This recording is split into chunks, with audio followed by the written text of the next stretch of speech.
Friends, imagine a world where people are desperate for even a single drop of water. They're forced to go about their daily lives without water, barely having enough to drink. But as always, the rich remain unaffected, no matter what crisis hits the world. That's exactly what's happening here too. Big private companies have installed machines to extract water from underground because there are still places where groundwater exists. All the water that's extracted from these lands is supplied to the cities where rich people live.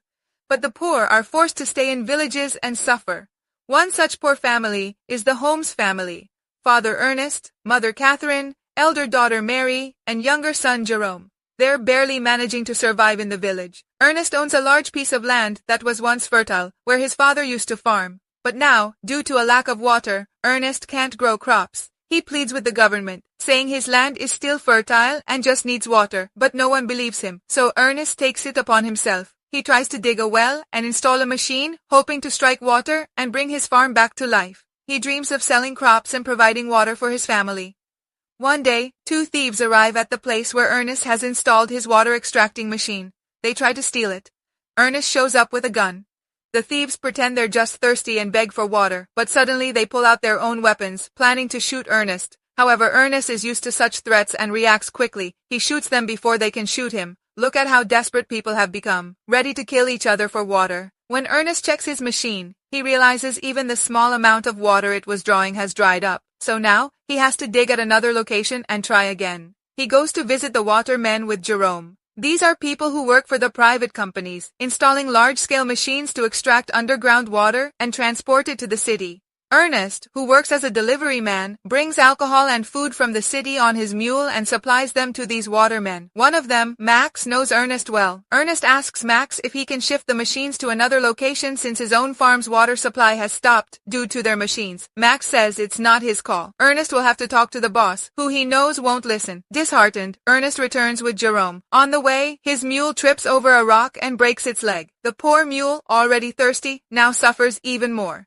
To end its pain, Ernest has no choice but to put it down. Later, Ernest visits an auction house that sells refurbished robots. He buys one, hoping it will help him with his deliveries. Another man named Flem had also been bidding for the robot, but Ernest wins. He and Jerome are happy. They finally have something helpful. They then visit Catherine at the hospital. She's paralyzed after an accident and is connected to a wire-based system that helps her move. Ernest can't afford to bring that system home, so the family visits her at the hospital. Outside, Ernest meets Robbie, a mentally challenged and homeless friend. Despite his own struggles, Ernest always shares what little water he has with Robbie and his family because Ernest has a big heart. Soon after, Flem shows up at Ernest's house and demands the robot. Ernest refuses, knowing Flem is a dangerous man. Also, Flem is having an affair with Ernest's daughter Mary. Ernest has warned her many times to stay away from Flem, but she refuses to listen and has even grown distant from her father because of it. One day, Mary asks Ernest for money, saying she wants to leave with Flem because she feels suffocated at home. Ernest is heartbroken. He raised her with love, gave her everything he could, and this is how she responds. He locks her in her room and nails the windows shut to stop her from leaving. When Ernest prepares to leave for the city, he discovers the robot is missing. He immediately suspects Flem and rushes to the watermen to ask if Flem had come by. But instead of listening, Max and the others attack Ernest, accusing him of stealing their supplies and selling them elsewhere. Ernest tries to explain that he's looking for Flem and his stolen robot, but they don't listen. Beaten and bruised, Ernest escapes and eventually finds Flem. Just as he suspected, Flem had stolen the supplies and was living comfortably off them. Ernest holds him at gunpoint and forces him to come along to prove his innocence to the watermen. As they journey together, both become tired and dehydrated. Flem tempts Ernest, saying he drank a little of the stolen liquor and there's still some left. He suggests they split it to survive, saying, "If we don't drink it, we'll die of thirst anyway." Ernest agrees, but as soon as he unties Flem betrays him. He attacks Ernest, who is already weak and bleeding. Flem pours the remaining liquor down Ernest's throat to frame him for stealing and drinking the supplies. He ties Ernest to the robot and beats him severely until Ernest dies. When people find the body, it looks like the robot malfunctioned and killed Ernest. Everyone believes the robot was responsible. Jerome is heartbroken. He vents his anger by trying to destroy the robot, convinced it killed his father. But Flem shows up and pretends to comfort Jerome, saying the robot will be useful and he'll take care of the family. Imagine. The killer pretending to be their savior. Later, Flem goes to Max, asking for a water pipeline to be laid to Ernest's land so he can start farming. Max refuses, but then Flem threatens Max with the knife that Ernest had once taken from Max. He says, I found this knife near Ernest's body. If people find out about your fight with him and this knife, they might think you killed him.